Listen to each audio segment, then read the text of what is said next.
शादी से पहले मां बनने की टेंशन, करियर और बायोलॉजिकल क्लॉक के बीच की रेस और फ्यूचर को सिक्योर करने के लिए एक ऐसा डिसीजन जिसने पूरे इंडिया पर डिबेट छेड़ दी है। क्या आप जानते हैं बॉलीवुड और इंडियन एंटरटेनमेंट इंडस्ट्री के फेमस वुमेन ने अपने एक्स फ्रीज कराए हैं। किसी ने करियर के लिए, किसी ने सही पार्टनर का वेट करने के लिए और किसी ने हेल्थ रीजन की वजह से। लेकिन आखिर एग फ्रीजिंग होता क्या है, इस प्रोसेस में क्या पेन होता है, कितना खर्चा आता है और सबसे बड़ा सवाल, क्या फ्यूचर में मां बनने की गारंटी है। आज वीडियो में हम यही जानेंगे कि इंडियन सेलिब्रिटीज जिन्होंने अपने एग्स को फ्रीज करा दिया। तो सबसे पहले एक बात क्लियर कर देते हैं, एग फ्रीजिंग कोई स्कैंडल या इलीगल चीज नहीं है। ये एक medically accepted fertility preservation technique है। इस प्रोसेस में डॉक्टर वुमेन्स के ओवरीज को हार्मोन्स की हेल्प से स्टिमुलेट करते हैं।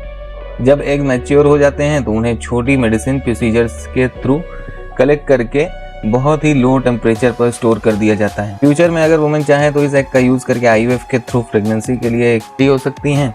एक बहुत ही इंपॉर्टेंट बात, egg freezing future pregnancy guarantee नहीं देता, ये सिर्फ फ्यूचर के लिए एक ऑप्शन प्रिजर्व करता है। अब चलिए शुरू करते हैं उन सेलिब्रिटीज को जिनको अपने एग को फ्रीज कराना पड़ गया।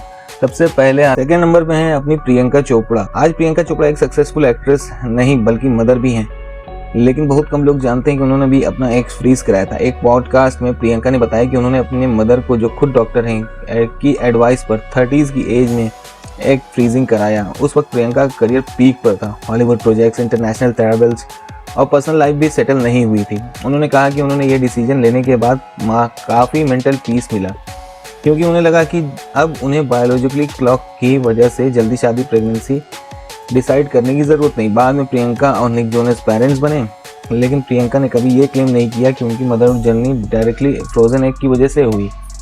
उन्होंने सिर्फ इतना कहा कि एग फ्रीजिंग ने उन्हें फ्यूचर के लिए एक एक्स्ट्रा ऑप्शन दे दिया और शायद इसी वजह से दुनिया भर में उनके स्टेटमेंट्स की काफ़ी तारीफ हुई। अपने 4th नंबर पे हैं मोना सिंह। टीवी और बॉलीवुड की पॉपुलर एक्ट्रेस मोना सिंह ने भी ओपनली बताया कि उन्होंने अपना एग फ्रीज कराया था। उस वक्त उनकी शादी नहीं हुई थी। मोना ने कहा कि उन्हें फ्यूचर का प्रेशर फील हो रहा था, करियर भी इम्पोर्टेंट था और उन्हें लगता था कि अगर बाद में फैमिली स्टार्ट करनी हो तो उनके पास ऑप्शन तो होना चाहिए ना। उन्होंने कहा कि एग फ्रीजिंग किसी लग्जरी से ज़्यादा एक इमोशनल इंश्योरेंस जैसा फील होता है, लेकिन साथ ही उन्होंने ये भी एक्सेप्ट किया कि प्रोसेस फिजिकली और इमोशनली चैलेंज था। आज तक जिन सेलिब्रिटीज़ ने स्टोरीज हमने सुनी, उनमें से एक चीज़ तो कॉमन थी, करियर, टाइमिंग और फ्यूचर की प्लानिंग। अपने 3rd नंबर पर हैं एकता कपूर। टेलीविज़न इंडस्ट्री की क्वीन कही जाने वाली एकता कपूर ने भी फर्टिलिटी और मदरहुड के बारे में काफ़ी ओपनली बात की है। एकता ने शादी नहीं की, लेकिन उन्होंने मदरहुड का सपना नहीं छोड़ा। रिपोर्ट्स और इंटरव्यू के मुताबिक उन्होंने फ्यूचर प्लानिंग के लिए एग फ्रीज कराया था। बाद में वो सरोगेसी के थ्रू एक बेटे की माँ बनी। एकता ने कई बार इंटरव्यूज में कहा कि हर वुमेन की लाइफ पैथ अलग होता है, शादी और मदरहुड को हमेशा एक टाइमलाइन में देखना जरूरी नहीं है। उनके स्टेटमेंट में इंडिया सिंगल मदरहुड और फर्टिलिटी प्लानिंग पर एक नई डिस्कशन शुरू हो गई। Last but not the list, अपने 5th नंबर पर है ऋचा चड्ढा। ऋचा चड्ढा हमेशा अपनी बात खुलकर रखने के लिए जानी जाती हैं। जब फर्टिलिटी और एग फ्रीजिंग की बात चली तब उन्होंने भी इस टॉपिक को तबू की तरह ट्रीट नहीं किया। ऋचा ने इंटरव्यू में कहा कि आज की जनरेशन की वुमेन सिर्फ इसलिए जल्दी शादी या प्रेगनेंसी का डिसीजन नहीं लेना चाहती क्योंकि उन्हें सोसाइटी प्रेशर डाल रही है। उन्होंने बताया कि उन्होंने अपने फ्यूचर को ध्यान में रखते हुए एग फ्रीज कराएं, ताकि अगर कभी उन्हें मदरहुड डिले करना पड़े तो उनके पास एक ऑप्शन हो।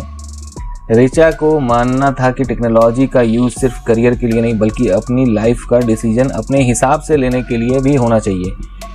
जब उन्होंने इस बात को पब्लिकली कहा, सोशल मीडिया पर मिक्स्ड रिएक्शन देखने को मिला। जैसे कुछ लोगों ने सपोर्ट किया, कहा कि पर्सनल डिसीजन है, ठीक है, कोई दिक्कत नहीं है। कुछ लोगों ने क्रिटिसिज्म भी किया और कहा कि नेचर के खिलाफ जाना सही नहीं है। लेकिन ऋचा ने एक बात क्लियर कर दी, हर औरत को अपनी लाइफ का डिसीजन लेने का खुद हक है। बाद में ऋचा और अली फजल की शादी हुई और उनकी फैमिली जर्नी भी आगे बढ़ी, लेकिन ऋचा ने कभी ये क्लेम नहीं किया कि उनकी प्रेगनेंसी फ्रोजन एग्स की वजह से हुई। ये डिस्टिंक्शन समझना बहुत ज़रूरी है। तो कैसी लगी आप लोगों को वीडियो, कमेंट में ज़रूर बताइएगा कि ये चीज़ें सही हो रही हैं या नेचर के खिलाफ जाना सचमुच गलत है, या आगे और भी चीज़ें इस तरह की आएंगी तो उसके बारे में आपकी क्या राय है। तब तक के लिए देखते रहिए स्टार फ्लिक्स, क्योंकि ये है आपका अपना चैनल।